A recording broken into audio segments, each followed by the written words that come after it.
News 18 India के TV screen पर इस वक्त जो आप तस्वीर देख रहे हैं वो आदित्य L1 मिशन की है। भारत सूर्य पर पहला मिशन भेजने वाला है और उसकी तस्वीर हम आपको एक्सक्लूसिव तौर पे न्यूज 18 इंडिया पर दिखा रहे हैं, देश के नंबर 1 न्यूज चैनल और यूट्यूब चैनल पे। लेकिन इसके बारे में बताएंगे भी। सबसे अहम बात यह है कि चंद्रयान 3 की सफलता के बाद भारत सन मिशन भेजने वाला और यह पहला मिशन भारत का होगा जो कि अगले महीने लॉन्च होगा। हमारे साथ बातचीत करने के लिए नेहरू तारामंडल में senior planetarium engineer OP Gupta साहब है। क्या है ये, क्या खासियत है? हाँ, ये अभी चंद्रयान 3 की सफलता हो चुकी है और इससे पहले ही आदित्य 1 L1 ये मिशन हमारे इसरो ने तैयार कर रखा है जो कि सितंबर के पहले हफ्ते में इसको छोड़ा जाएगा। L1 वह पॉइंट है L1 का आप जिक्र कर रहे हैं, L1 के बारे में भी बताना चाहेंगे। L1 का L मतलब क्या हुआ? यह लैग रेंज पॉइंट 1 ये वो डिस्टेंस है जो कि जहां पर पृथ्वी और सूर्य का गुरुत्वाकर्षण 0 हो जाता है। ओ मतलब आप देख सकते हैं पृथ्वी यहाँ है, सूरज यहाँ है, हम आपको तस्वीरों में दिखा रहे हैं। उसके बीच में एक पॉइंट है जिसे L1 नाम दिया गया। लेकिन सिर्फ एक L1 नहीं होता, दूसरे L पॉइंट भी होते हैं। जैसे L2 आपको दिख रहा होगा, L3 दिख रहा होगा, L4 दिख रहा होगा, L5 दिख रहा होगा। इन सारे पॉइंट पे दोनों का गुरुत्वाकर्षण खत्म हो जाता है? नहीं, दोनों पॉइंट सिर्फ L1 पॉइंट पर पृथ्वी और सूर्य का गुरुत्वाकर्षण खत्म हो जाता है। उसका भी 0 होता है, पृथ्वी का भी 0 होता है और सूर्य का भी कोई आकर्षण नहीं रहता। वहां पर आदित्य स्पेसक्राफ्ट को वहां लॉन्च करके उसको एक ऑब्जर्वेटरी है, एक वेधशाला है, वहां स्थापित करेंगे और स्थापित करके सूर्य में होने वाली बहुत सारी एक्टिविटीज हैं, उसमें पाए जाने वाले एलिमेंट्स हैं, उसके और भी कैरेक्टरिस्टिक्स हैं, उनका अध्ययन करेंगे। उनका अध्ययन किया जाएगा। आपको दिखाएंगे एक दूसरी तस्वीर जिसमें सूर्य और पृथ्वी दिख रहा है। पृथ्वी कई जगहों से चक्कर लगाता हुआ एक ही जगह से अलग अलग डिस्टेंस दिखाया गया है। जो दूरी है सन और पृथ्वी के बीच में वो 15 करोड़ किलोमीटर की है। तो 15 करोड़ किलोमीटर की दूरी तय करेगा, वहां तक तो जाना बहुत मुश्किल होगा। कितनी दूरी तय करेगा ये अपना सूर्य मिशन? जैसे कि अभी मैंने बताया कि जहां पर इसको स्थापित करेंगे वो है 15 लाख किलोमीटर। 15 लाख किलोमीटर। एक बार दिखा दे, दूसरी तस्वीर में आपको दिखा दे।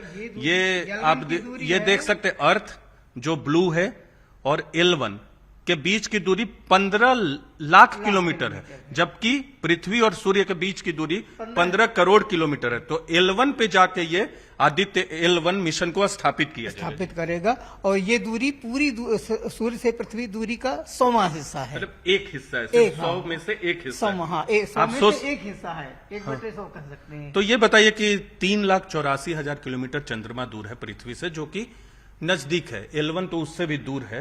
तो कितने दिन का मिशन हो गई है और पहुंचने में कितने वक्त लगेंगे? इस मिशन को पहुंचने में 120 दिन लगेंगे, क्योंकि कोई भी इस तरह की स्पेस में और खासतौर से हमारे इसरो की टेक्नोलॉजी, हमारे वैज्ञानिकों ने जिन्होंने इसका प्रादुर्भाव किया है, तो उसको चक्कर काटते हुए जो कि उसकी ग्रह की असिस्टेंस यूज करके पृथ्वी के गुरुत्वाकर्षण का प्रयोग करके इसको लॉन्च किया जाएगा और वो दूरी तय करने में 120 दिन लगेंगे।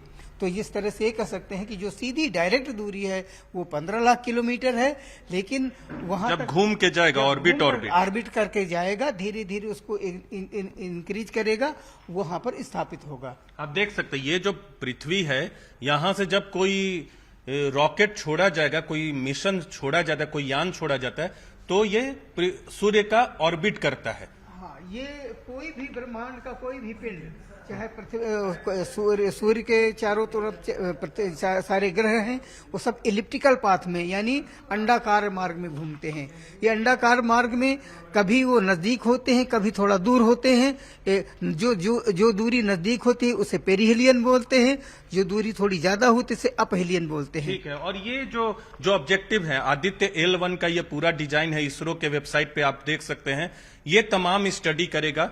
जो बेसिक स्टडी करेगा उसके बारे में एक बार फिर बता दीजिएगा, आप बता रहे थे। हाँ, इसके study of solar upper atmosphere, सूर्य के का ऊपरी एटमॉस्फेयर जो है उसको उसकी स्टडी करेंगे, उसको देखेंगे, उसकी डायनेमिक्स देखेंगे, क्या बदलाव हो रहा है।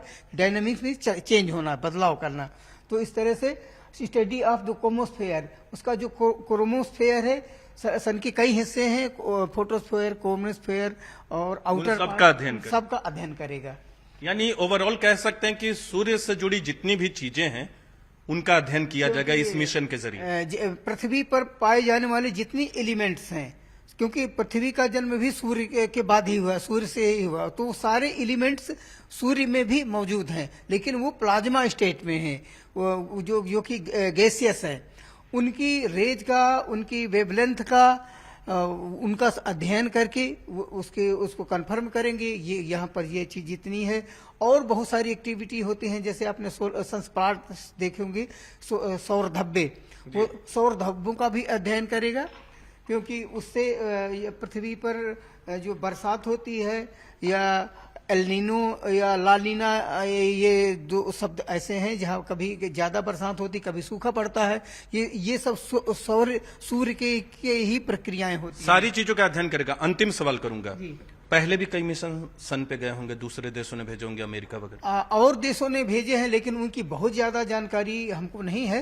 ये हमारे देश का, हमारे इसरो का पहला मिशन है, भारत का पहला मिशन, भारत का सूर्य की तरफ भेजने वाला पहला मिशन है। वैसे सूर्य के अध्ययन के लिए उदयपुर में सौर वेधशाला भी है। अगर कभी आप जाए तो वो एक वहाँ की एक लेक है, फतेह सागर लेक, उसके बीच में वेधशाला लगाई गई है। उसके लेक के बीच में इसलिए लगाई है कि किसी तरह का डस्ट पार्टिकल्स वगैरह नहीं आते। तो आपको बताया कि आदित्य L1 की खासियत क्या है।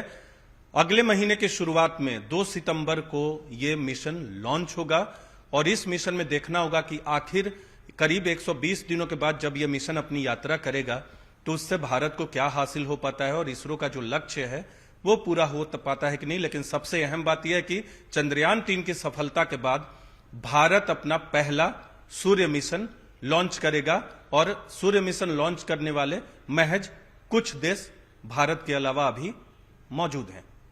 कैमरा पर्सन राकेश नेगी के साथ नीरज कुमार, न्यूज़ 18 इंडिया, दिल्ली।